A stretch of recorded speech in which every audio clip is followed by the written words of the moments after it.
Kasi ito talaga, may kalalagyan talaga dito si ano. May kalalagyan talaga dito si Bong Revilla. Kasi meron na pala mga kababayang ano eh.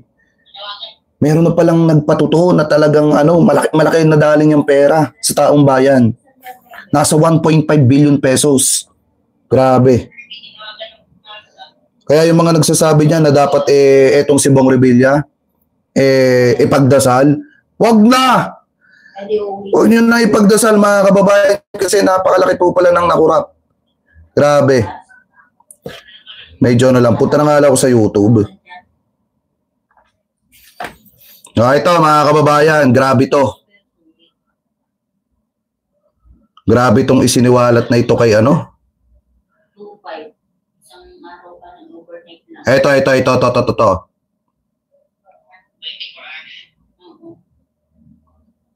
Kasi dalawa to eh. Yung isa kakasuhan pa ng plunder. May kilala niyo mamaya kung sino. Ito. Sa pagharap ng panibagong whistleblower sa flood control scandal sa Billionario News Channel, isang kontratista mula sa Mindanao ang malapit daw kay dating Senator Bong Revilla. Ito raw ang naglalakad sa mga proyekto ni Revilla sa rehiyon na ipinamumudmud niya sa lugar kung saan malakas ang kanyang suporta. Ang detalye sa ikalawang bahagi ng exclusive agenda report ni Hannah T. May malapit umanong kontratista kay dating Senador Bong Revilla. Ayon yan sa whistleblower na si Alias J na dating tauhan ni Revilla na lumapit mismo sa Billionario News Channel para isiwalat ang kanyang nalalaman tungkol sa Revilla family. Siya raw ay tinatawag na Ray Cas. Ang kontraktor niya sa Mindanao is Ray Cas ang tawag pero ang tunay na pangalan, Ray Castañeda. Taga Mindanao umano ang kontratistang si Ray Cas. Una nang isiniwala ni Alias J sa amin ang listahan ng ilang 2020 projects na di umano'y nagamit para magpaabot. 2020 project 2020 project yan. Panahon ni Digonggong yan mga kababayan. Si Revilla nang kung tawagin ay tulong sa ilang mga distrito. Pag may humingi sa kanya ng tulong, bago siya nagre-release, tinitingnan niya muna, nakalagay dyan kung rank niya, pangilan ako sa bayan na iyan, pangilan ako sa province niyan. Sa aming pagsusuri sa listahan, lumilitaw ang reconstruction ng isang nagngangalang Renato Castañeda. Tapos ito pa yung pinakamalupit mga kababayan. Ito pa yung pinakamalupit. Bago daw magbigay ng tulong si Bong Revilla, tinatanong muna kung pang-ilan. Pang-ilan, halimbawa, lumapit itong sino bang supporter natin na nandito. Halimbawa, itong si Jason Permin. Lumapit ka, halimbawa, taga-barangay San Isidro ka, ganon. Halimbawa, lumapit ka kay Bong Revilla, tatanungin muna niya, pang-ilan ba ako sa barangay San Isidro? Bago daw magbigay ng tulong. Grabe, no? Yan ba igawain ng matinong senador? Panahon tuloy digong 2020 mga kababayan. Anyway, tuloy pa natin. Noong 2020, lumabas na siya ay owner nito at nakabase sa Davao City ang nasabing kumpanya. Sabi ni Alias J sa amin, si Ray Cas umano ang nakakakilala sa iba pang mga kontratista para matulungan ang senador sa mga proyekto. Hindi bababa sa 600 million peso worth of projects ang di umano'y inasikaso ni Ray Cas para sa senador. Isa ang reconstruction sa mga kontratistang di umano'y may questionableng Davao Infra projects nito na una na rin inireport ni Representative Antonio Tinio. Sa kanyang pag-iimbestiga noon, ipinanawagan din niya ang mabusising investigasyon sa mga proyekto sa Davao, partikular ang flood control projects sa Davao at Matina Rivers mula 2019 hanggang 2022. Una nang lumitaw ang pangalan ni Revilla sa flood control scandal matapos idetalye ni dating DPWH Undersecretary Roberto Bernardo na siya mismo ang nag-deliver sa bahay ni Revilla sa Bacoor City, Cavite ng di umano'y kickback para sa senador. Pinatotohanan din ni Alias J sa amin ang relasyon ni Revilla at Bernardo. Sa dami kong alam sa pamilya nyo, wala kayong ibang dapat gawin kundi ipapatay ako. Kasi walas na. Hindi ako matatakot madimanda, hindi ako matatakot asuntuin. Bakit? Malakas ang ebidensya ko dahil marami akong alam sa kanila. Nananatiling bukas ang BNC sa panig ng mga Revilla at hindi pa sumasagot ang dating senador sa aming hiling para sa kanyang panig. Nakaharap ngayon sa recommendation of filing of plundered. Biruin nyo mga kababayan, no? Diba? Biruin nyo kung gaano katindi. yung opisina ng si Ray Tanyedo daw nasa Davao City. Tapos mga kababayan, ang pinakamasakla pa dito, bago magbigay ng tulong si Bong Revilla pala, tinatanong muna kung pang ilan siya doon sa lugar na bibigyan ng tulong. Hindi trabaho yan ng matinong senador, mga kababayan. Anyway, ito pa yung isa. Pakatindi po nito talaga. Sino yan? Ito pa, bukod pa po dyan, meron din po lumabas na balita, mga kababayan, na meron daw pong 1.5 million pesos di umano na nadali. Ito pong si Bong Revilla. 1.5 billion na proyekto. Umano'y may katiwalian patungkol po dito kay Bong Revilla. Ito, pakinggan din natin. Tindi no? Tindi ng korupsyon, 2020 pa pala. Tapos yung iba kay presidente nyo isinisisi, gawa na sa panahon niya na bulgar. Hindi po dapat ganun. Dapat magpasalamat tayo kay presidente kasi kung hindi dahil sa kanya, hindi magiging bukas ang isipan ng mga kababayang Pilipino natin patungkol po mga kababayan dito sa issue ng korupsyon. Alibaba.com. Ito. B2B e-commerce marketplace. Ayan oh. Grabe ka talaga, Bong Revilla, lupit mo. May bagong whistleblower. Isang dating tauhan daw ni former Senator Bong Revilla ang lumapit sa Billionaire News Channel para idiin ang pagkakasangkot ng kanyang dating boss sa flood control corruption scandal. Ang detalye sa unang bahagi ng exclusive agenda report ni Hannah T. Pinakarga lang sa VIP car namin pero alam namin pera yun. Hindi kami pwedeng magbukas noon. Pag dinadala siya ng kontraktor, pag dinadala siya ng pera ni Yusek Bernardo. Pinatotohanan ng dating tauhan ni former Senator Bong Revilla ang kaugnayan nito kay dating DPWH Undersecretary Roberto Bernardo. Lumapit si alias J sa Billionaire News Channel para isiwalat ang mga kaalaman niya tungkol sa dating senador. Si Bernardo ang nagdetalye ng di umano'y pagtanggap ni Revilla ng kickback sa humigit kumulang 1.5 billion worth of projects in total. Siya ay ninong sa isa sa mga anak ni Revilla habang ninong din ng dating senador sa dalawang mga anak ni Bernardo. Isa sa mga encounter umano ni alias J kay Bernardo ay sa Manila Yacht Club. Mayroon event sa Manila Yacht Club.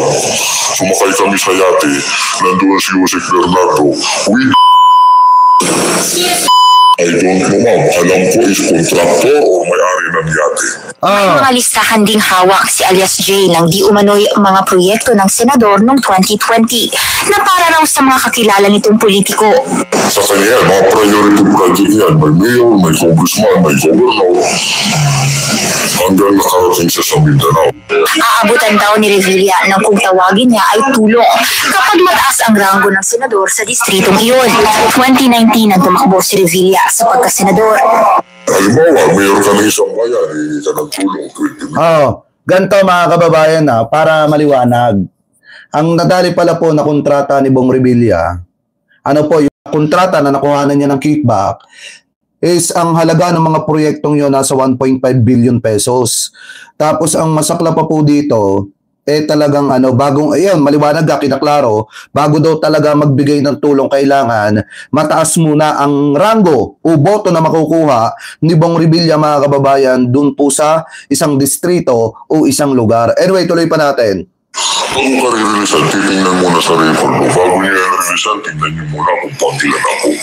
Nang tanungin ng BNC kung bakit siya may hawak nito, sagot ni alias J, isa raw ito sa mga dokumentong iniwan ng dating senador sa isang sasakyan. Itinabi ko dahil baka sa akin hanapin dahil ako ang time on duty during that time. Isa si alias J sa mga senior aide ni na dekada na umanong pinagkatiwalaan ng kanilang pamilya.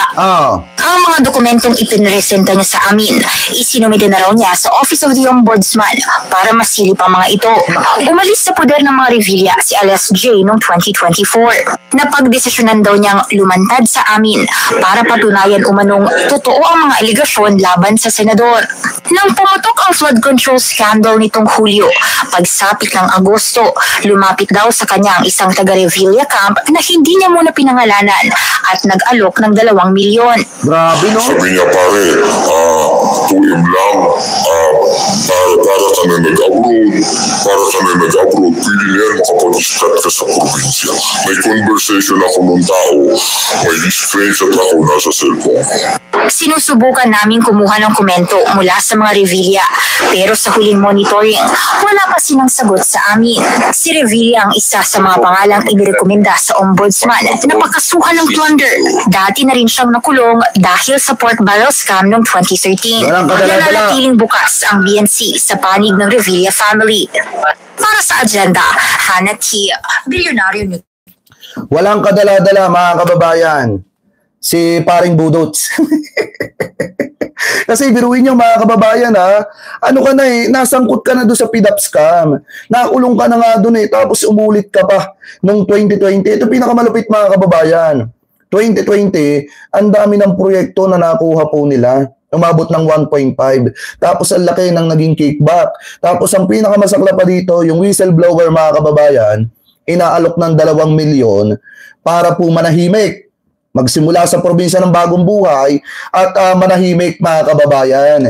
Yun po yung tawag dito, gustong mangyari nung kampo daw, di umano ni Bong Revilla. Pero para sa atin kasi mga kababayan, kung titingnan nyo, kaya pala ganun na lamang magsalita si Ombudsman Boying Remulla kasi matigas yung ebidensya Ibig sabihin, talagang solid yung ebidensya laban po kay former Senator Bong Revilla mga kababayan at inirekomenda pa nga nakasuhan na po siya ng plunder at saka graft at malversation. So kung titingnan nyo mga kababayan, bukod po sa isyong yan, kung meron pong Bong Revilla na pinakakasuhan ng graft at plunder, meron din po tayo mga kababayan na Vice Presidente na pinakakasuhan din ng plunder.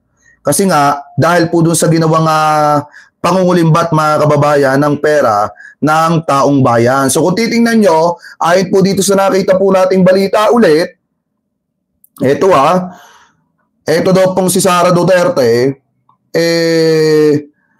kakasuhan o pinakakasuhan din ng plunder. Ayan Galing po ito sa 1PH mga kababayan. Sabi po dito, plunder case versus BP Sara. May magsasampa raw ng plunder case laban kay BP Sara Duterte sa Office of the Ombudsman ngayong linggo. Ayon kay dating Senador Antonio Trillanes report. Kaugnay pa rin ito ng confidential funds at umano'y bilyon-bilyong pera na ninakaw raw. Bilyon-bilyong pera Hindi po milyon-milyon. Baka sabihin na naman ng ibang mga didisit dyan na bobo, sabihin nila, yung confidential funds, milyon lang naman yun. Kumpara dun sa ninakaw na bilyon-bilyon ng mga sangkot sa flood control. Maliwanag nga mga kababayan na kaya kakasuhan, usasampahan ang kasong plunder etong si Sara kasi di umano mga kababayan, may nakulimbat na bilyon-bilyong halaga na pera ng mamamayang Pilipino.